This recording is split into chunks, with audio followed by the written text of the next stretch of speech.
Welcome back to the OSM channel. In today's video, I'd like to teach you how to operate a Kubota B26 TLB. Now, it's called the TLB because it is three things. It's actually much more than that, but it is a tractor, a loader, as well as a backhoe. In today's specific video, I'm going to teach you how to operate the tractor, how to drive the machine, and how to operate the loader. Without further ado, let's get started. Now, first things first, before we get started, when you sit down in the operator's seat, the first thing you should do is put on your seatbelt. Understand that this tractor is top heavy. Thus, if you're operating this tractor on uneven terrain, there's a risk of the tractor tipping over. You want to put your seatbelt on because this tractor has something called a ROP system, a rollover protection system. So the idea is if you make a mistake, roll your tractor over, the seatbelt is going to keep you in the seat, and this ROP system, all this steel, is going to protect you from being crushed. So before we start the tractor, you always want to ensure that the parking brake is engaged. And additionally, whenever you get off the tractor, always ensure that the parking brake is engaged to ensure the tractor doesn't roll away. So you'll notice that there are two brake pedals. I'm going to disengage the parking brake, but the reason we have two brake pedals is because this tractor is equipped with independent brakes for the right rear tire as well as the left rear tire. And the only time you would want to have these individual of one another is when you're going through deep mud and you need to steer with braking. It's an advanced technique. You really don't have to worry about it 99% of the time. So typically I encourage you to have these two pedals locked together by way of this orange tab. So generally always keep those two brake pedals locked together. So in order to engage the parking brake, have that tab engaged and apply firm pressure on the brake pedals. Here is our locking lever. We're going to push down and hold and lift up on our foot, and now the parking brake is engaged. In order to disengage the parking brake, just apply firm pressure on the brakes. You'll see that locking lever comes up, lift up on our foot, and now the parking brakes are disengaged. Engaged, disengaged. So how do you go forwards and backwards? Well, this tractor has a hydrostatic transmission.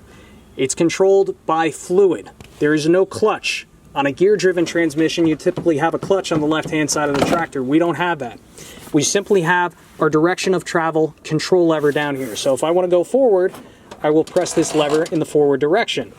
The further I press this down, the faster we're going to go forward. If I want to slow down or go in reverse, I'll take the heel of my boot and I will press down in the reverse direction. Very rarely do I use the brakes when I'm operating the machine normally. Typically, I only use the brakes to set the parking brake or if I need to hold myself in position for a very delicate or specific task. Forward, backwards.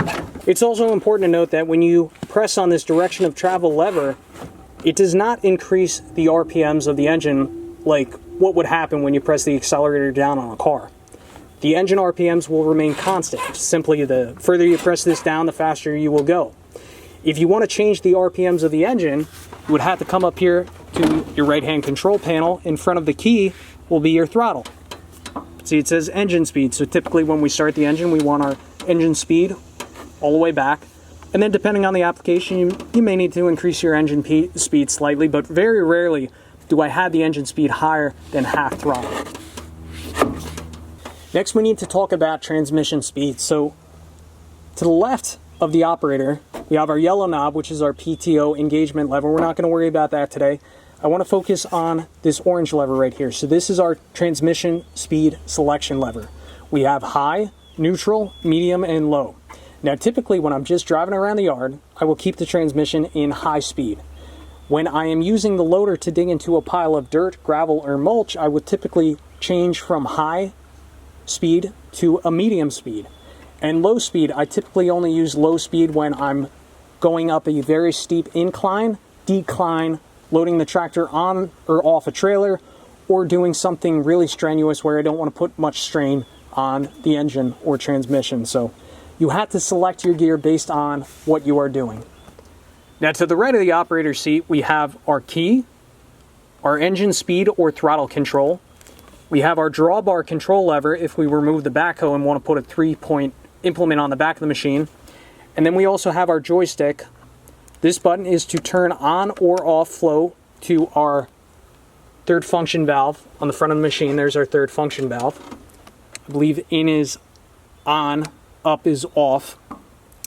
And then we also have a lockout for the joystick, which if you slide this over to the right, it will prevent you from moving the joystick. So if you have somebody in the front of the bucket, which you really shouldn't do, or you're doing something very sensitive or dangerous, and you want to lock out this control lever, then you would engage that lock. Now, as for the key has 4 positions. Far left is off. If we turn the key 1 click, it supplies battery power to the tractor. Now, if we turn the key a little bit further, it'll turn on the glow plug light. So typically you would turn the glow plug light on really cold mornings, sometimes on warm mornings too. You know, the tractor wants the glow plugs to come on for a minute, but this just helps to warm up the engine and prevents a smoky cold start. So you would typically have the glow plugs on for maybe, 5 seconds, maybe 10 seconds on a cold day, and then if you turn the key all the way, the tractor will start. So before we start the tractor, we want to ensure that our parking brake is set, which our parking brake is set, so we can go ahead and turn the key all the way to start the tractor, and we'll let the tractor start up.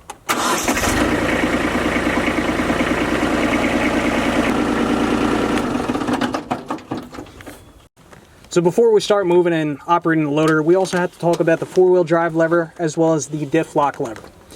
So sometimes to engage both of these, you need to drive the tractor forward or backwards or turn the wheel a little bit to engage the gears, and also to disengage the gears sometimes. Now typically I will keep the tractor out of 4-wheel drive, which is the lever is down, that is disengaged. The only time I will engage 4-wheel drive is when I actually need it. Reason you want to try and keep this disengaged as much as possible is because it reduces wear on the drive system, but additionally it does a lot of damage to the turf. So if you're driving around on nice turf, try and leave the 4-wheel drive disengaged when you can. Obviously in snowy or muddy conditions, keep it engaged, do what you got to do, but try to keep the 4-wheel drive disengaged. And by our left heel, we have our differential lock lever. So if we want to engage the rear diff lock, meaning force both rear tires to spin forward at the same time, at the same speed, which gives you better traction, you would simply push down on this lever with your left heel. You may notice that it doesn't engage going all the way down to the floor initially, so you may have to rock the tractor forward and back or turn it a little bit, but when that engages, you will feel that lever drop all the way down to the floor. It's spring loaded, so when you're done with the diff lock, done loading up your bucket or whatever, just allow that to retract back up and disengage. We also want to ensure that we're comfortable. There's a steering wheel tilt control by our left big toe. If you take a look at the A-pillar of the tractor, there is a pictorial diagram showing you when you shift the lever in different directions what it actually does. So if we pull that lever back, it lifts the bucket up.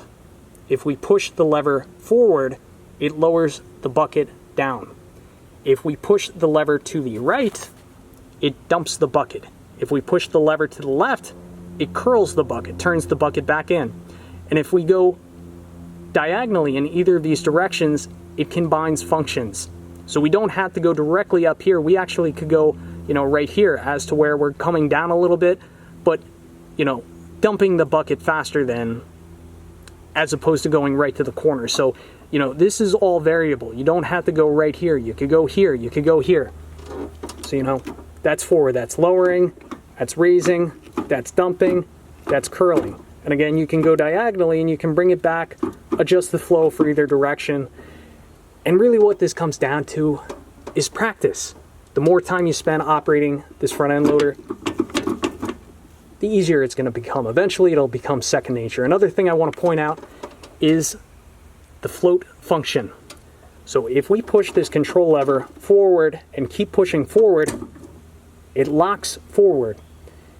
And this is a float function, meaning that as you drive forward or backwards, the bucket should kind of float on the ground. There's no hydraulic pressure forcing this bucket down or lifting it up. It's allowed to flow with the ground.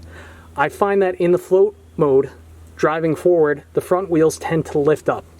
So typically I don't use the float function when I'm driving forward. I will, however, use the float function when I'm driving backwards and I'm trying to backblade or flatten out the ground. So that is the only time I will use float. Another important thing we need to cover when operating the loader is the bucket being level with the machine. There's actually a level indicator notch right here. So when this notch falls into this slot, that is a good indication that the bucket is level with the machine. So, you know, you're just gonna have to learn this over time, but those are the basic controls. All right, so let's start the tractor up and let's go for a little drive. We have our parking brake set. We have the transmission in high gear. I have my seatbelt on. So I am going to turn the key, supplying battery power to the tractor. Because we just started it, we really don't have to warm up the tractor with the glow plugs, but I'm going to turn the key all the way. We'll let the tractor start up. Alright, the tractor has started. I'm going to lift up the front bucket by pulling the joystick backwards. And again, if I want to dump, to the right. If I want to curl, to the left. And if I want to go down, I'll push the lever forward.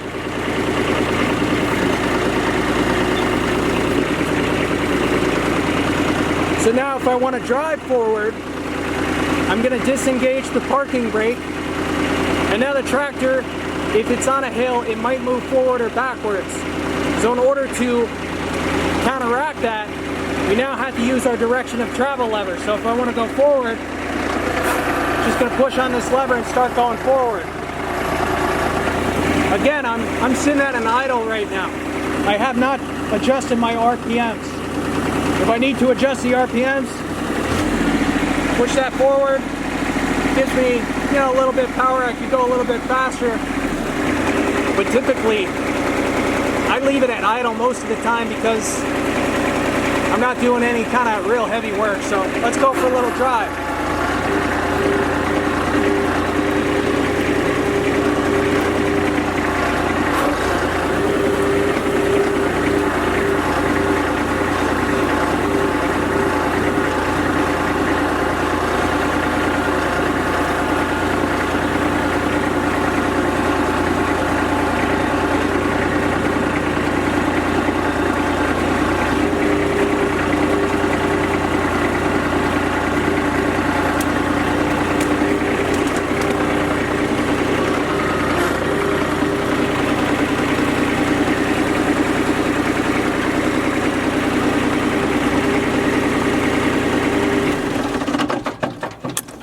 Now, some other important notes. It's a good habit to get into that when you shut off the machine, of course, set your parking brake, but also ensure your bucket is on the ground.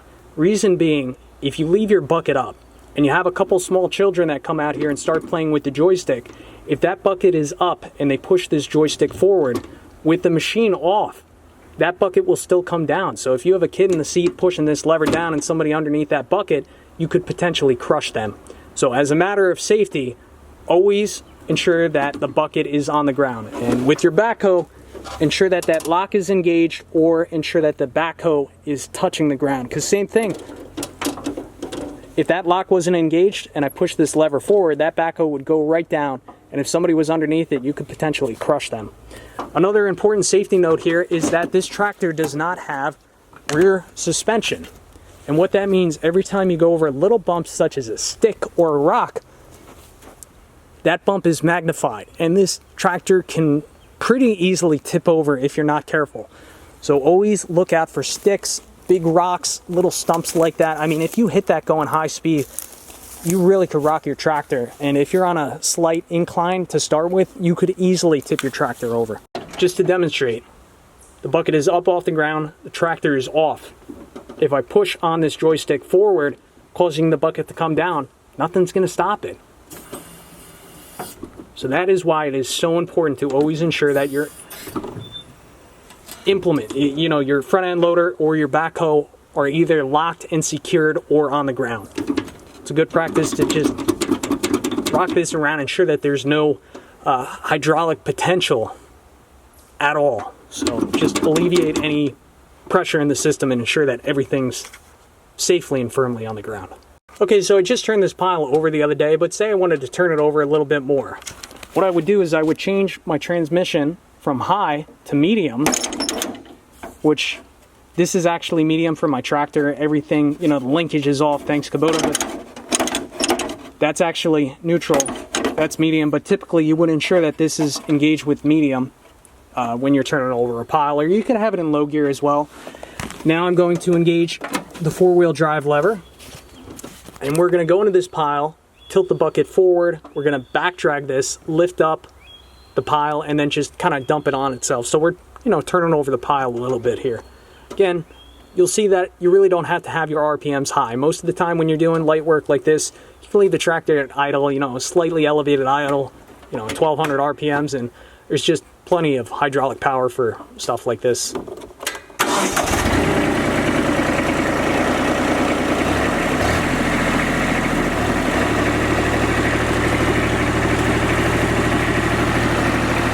Take off my parking brake, lift up the bucket. I'm going to drive forward, I'm going to go higher.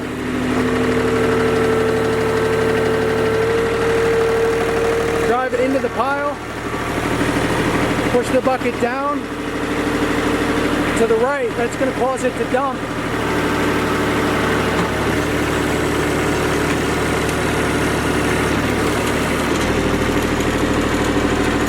I'm going to push on this pedal to drive backwards, and we're going to drag that with us.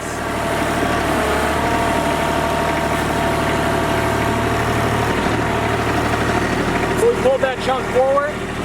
We can either repeat that, or now come in here, ensuring that our bucket is level. I like to touch the ground and come up a little bit so we're not digging in. Drive into the pile. See, we have plenty of power to drive into that pile, so I'm going to lift up. I want to pick it up. A little bit of forward pressure. Look at that, we have a nice full bucket. From here we can take this, push it forward. Push the joystick to the right to dump. Pull back to go up. Little shake. That's it. Every time you back up too, look behind you.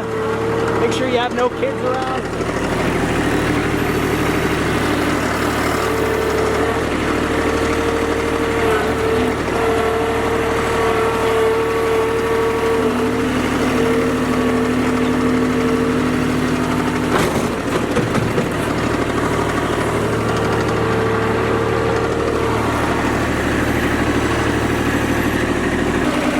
Drive back around the yard, so I'm going to disengage my four-wheel, go back to high, back up.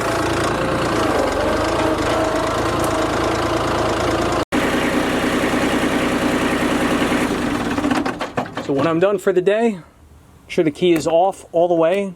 Good idea to take the key out, secure it inside somewhere. Ensure we set our parking brake, and again, ensure that we set that bucket on the ground. Don't want any accidents. Work that joystick around, ensure there's no hydraulic pressure. That's it. And that is how you operate a Kubota B26 tractor and loader.